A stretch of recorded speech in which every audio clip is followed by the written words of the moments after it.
नमस्कार मित्रों, आज हम आपके लिए लेकर आए हैं संत कबीरदास जी की एक दिव्य और गहन आध्यात्मिक कथा। ये केवल कहानी नहीं, बल्कि आत्मा को झकझोर देने वाला संदेश है। अगर आप इसे अंत तक सुनेंगे तो निश्चित ही आपके भीतर एक नई रोशनी जगेगी। बहुत समय पहले वाराणसी नगरी में संत कबीरदास जी रहते थे। उनका जीवन अत्यंत सरल था। बुनकर का काम करते, चरखे पर सूत काटते और साथ ही प्रभु का स्मरण करते रहते।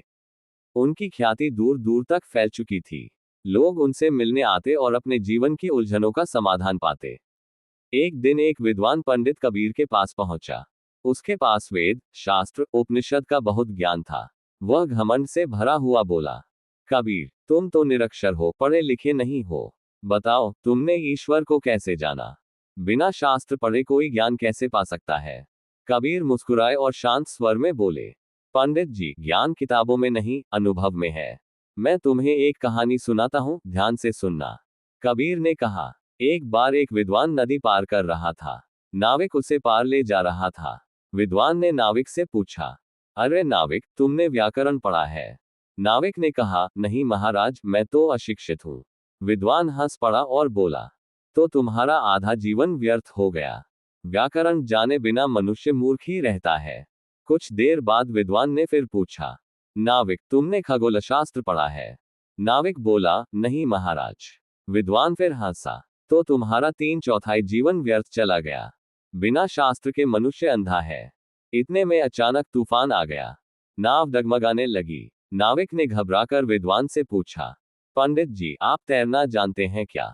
विद्वान घबरा गया और बोला, नहीं, मुझे तैरना नहीं आता।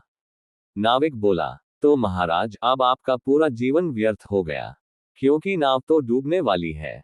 कबीर बोले, पंडित जी, शास्त्र पढ़ना बुरा नहीं है, लेकिन अगर जीवन में प्रेम, भक्ति और आत्मज्ञान नहीं है तो सब व्यर्थ है। जैसे तैरना जाने बिना नदी पार नहीं हो सकती, वैसे ही ईश्वर को जाने बिना जन्म मरण का चक्र पार नहीं किया जा सकता। इसके बाद कबीरदास ने पंडित को समझाते हुए कहा, मनुष्य जन्म से मुक्त है, पर अज्ञान उसे बांध देता है। लोग धन, पद, परिवार और मोह माया की रस्सियों में ऐसे बंध जाते हैं जैसे हाथी छोटी रस्सी में बंधा रहता है। जब तक मनुष्य यह नहीं समझता कि वह आत्मा है, शुद्ध, असीम, शाश्वत, तब तक वह दुखी ही रहेगा। उन्होंने एक दोहा सुनाया, माया महाटगिनी हम जानी, तिरगुन फांस लिए कर डोली, बोले मीठी बानी। अर्थ, यह माया बड़ी ठगनी है। ये तीनों गुणों सत्व, रज और तम की फांस से मनुष्य को बांध लेती है और मीठे शब्दों से भ्रमित करती है। यह सुनकर पंडित विनम्र हो गया।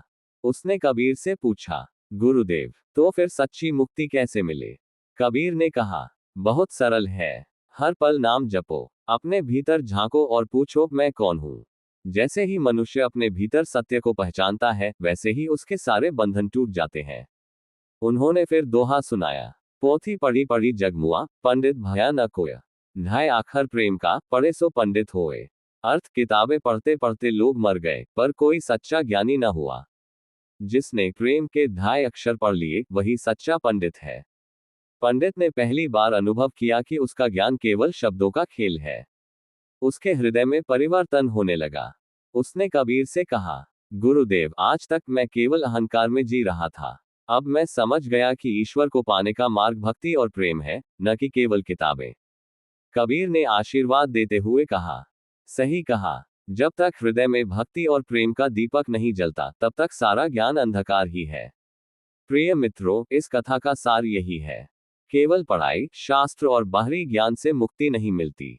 असली मुक्ति तब मिलती है जब हम भीतर झांकते हैं और ईश्वर का सच्चा स्मरण करते हैं। संत कबीर का संदेश है, नाम जपो, प्रेम करो और आत्मा को पहचानो। मित्रों, ये थी संत कबीरदास जी की प्रेरणादायक कथा। अगर आपको ये कहानी अच्छी लगी तो वीडियो को लाइक और शेयर करें और चैनल को सब्सक्राइब करना न भूलें, ताकि ऐसी ही आध्यात्मिक कहानी